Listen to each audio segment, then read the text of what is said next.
The Internet is one of the United States' most robust and growing industries. It enables free and open communication among billions, and it's been the backbone for protests around the world.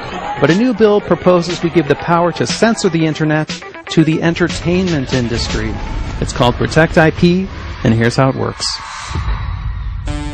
Private corporations want the ability to shut down unauthorized sites where people download movies, TV shows, and music. Since most of these sites are outside U.S. jurisdiction, Protect IP uses a couple different tactics within American borders.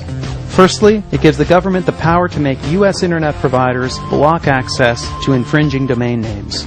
They can also sue U.S.-based search engines, directories, or even blogs and forums to have links to these sites removed. Secondly, Protect IP gives corporations and the government the ability to cut off funds to infringing websites by having U.S.-based advertisers and payment services cancel those accounts. In a nutshell, that's what Protect IP will try to do. But in all likelihood, it'll do something else altogether. For starters, it won't stop downloaders. You'll still be able to access a blocked site just by entering its IP address instead of its name. What Protect IP will do is cripple new startups because it also lets companies sue any site they feel isn't doing their filtering well enough. These lawsuits could easily bankrupt new search engines and social media sites. And Protect IP's wording is ambiguous enough that important social media sites could become targets. Lots of trailblazing websites could look like piracy havens to the wrong judge. Tumblr, SoundCloud, and early YouTube, wherever people express themselves, make art, broadcast news, or organize protests, there's plenty of TV footage, movie clips, and copyrighted music mixed in.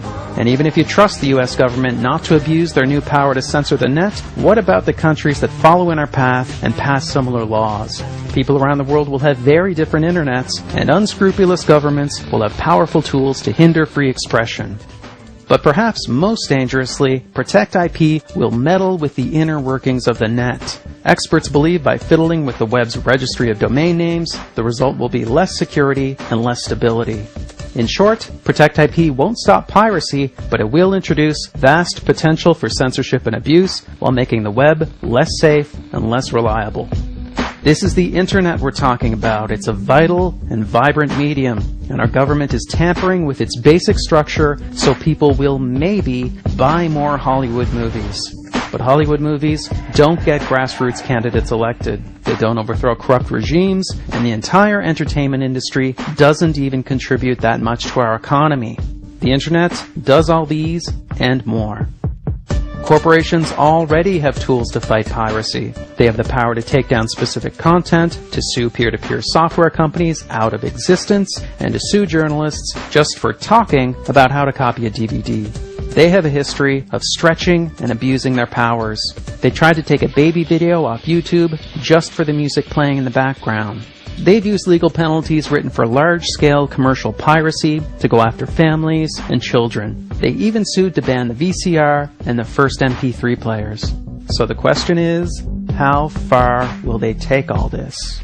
The answer at this point is obvious. As far as we'll let them.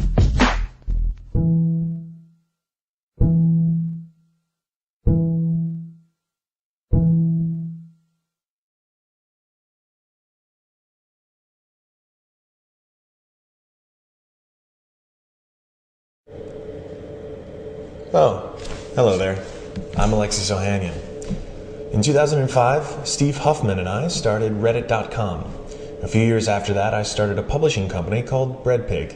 And a few years after that, helped Steve launch a website called Hitmonk.com to take the agony out of travel search. In case you can't tell, I spent a lot of time on the internet. It's my livelihood. And I was thrilled to see that I was named to the Forbes 30 Under 30 list in technology. But it got me thinking, if SOPA or PIPA were to become law, next year's list would probably look like a 0 under 30 list in technology. Why is that? Both of these laws threaten to destroy the internet. And to make matters worse, they won't even curb piracy. There's collateral damage. In addition to this not being an effective tool to combat internet piracy, it will also promote internet piracy.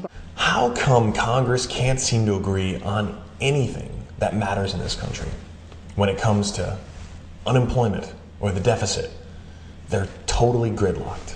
And yet, when Hollywood shows up with $95 million paid to lobbyists in order to get a bill that they wrote passed, Republicans and Democrats line up to co-sponsor.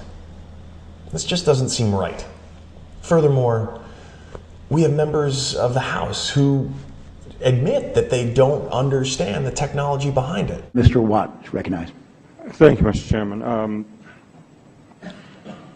Mr. Chairman, as one who acknowledged in his opening statement that he was not a nerd and didn't understand a lot of the technological stuff, I'm not the person to argue about the technology part of this.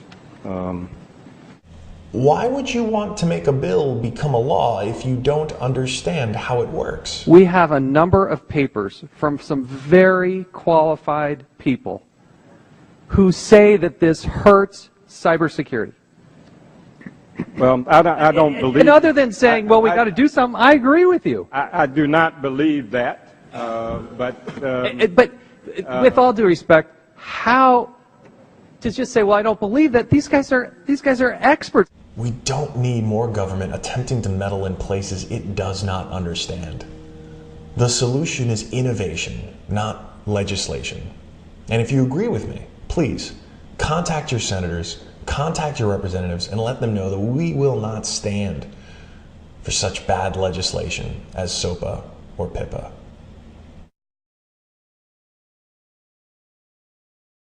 Oh, and one more thing. I am sending some sympathy cards to my senators here in New York to let them know that I will be mourning the death of the internet if they continue to support Protect IP. I suggest you do the same.